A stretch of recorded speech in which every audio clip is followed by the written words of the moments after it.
So, Scarlet Witch vs Zatanna and Tanjiro Kamado vs Jonathan Joestar. I unintentionally missed these two episodes, but hey, since Thor vs Vegeta is coming up, might as well talk about them now, see what I thought of them. And before you ask, yes, I do have this. I'm not a good artist, alright? This is the best I got. Shout out to the original artist, I'll link them in the description. Let's just get started.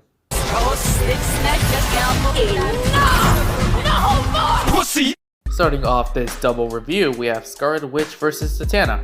First off, the analysis was done well, edited very well, might I add. Wanda's was good enough, and Zatanna's actually make me like her a bit more. Granted, I still prefer Wanda as a character overall, but hey, it made me enjoy Zatanna's character a bit.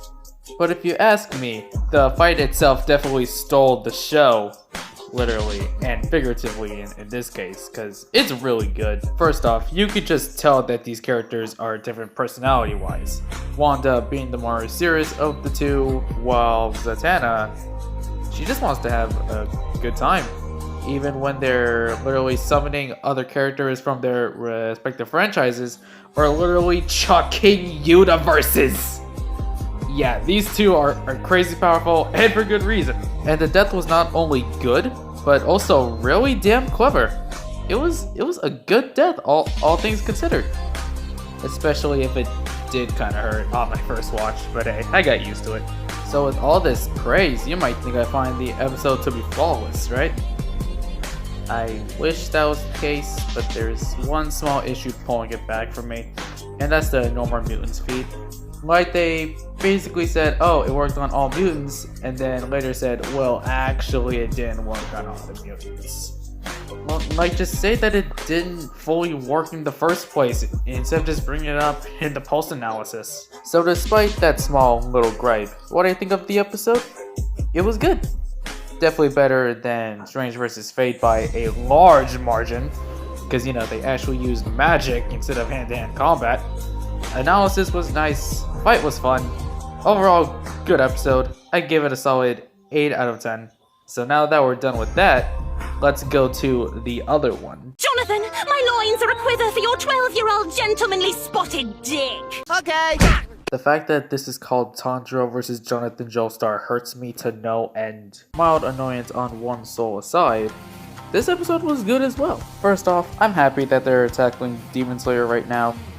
And I'm actually surprised that they would feature Jonathan even after they just introduced Dio to the series.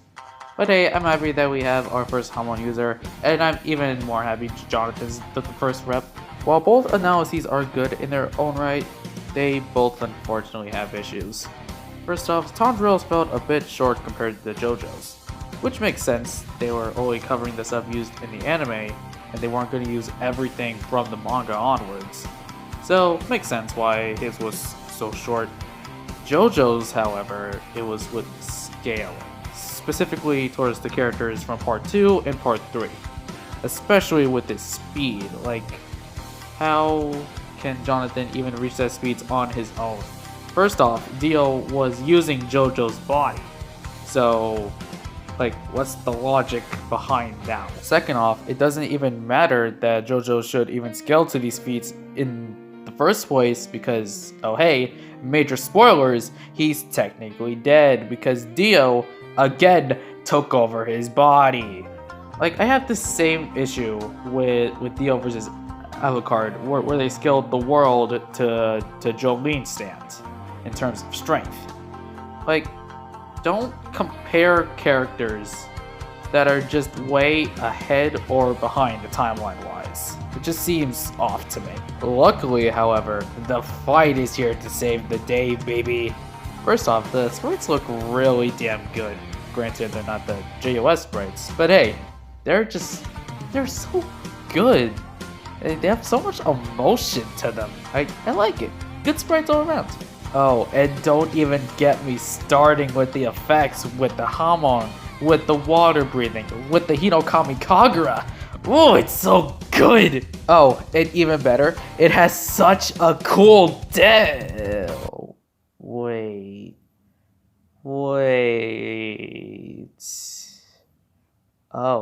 Oh no. Oh no. Excuse me for a moment. I'm gonna go wipe some water off my eyes. Yeah, totally that. Definitely not gonna go cry whatsoever or anything. Nope.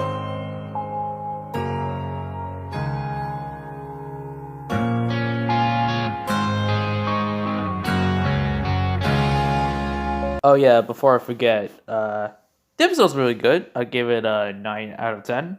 And we'll get to Thor versus Vegeta at some point. Yeah. Bye.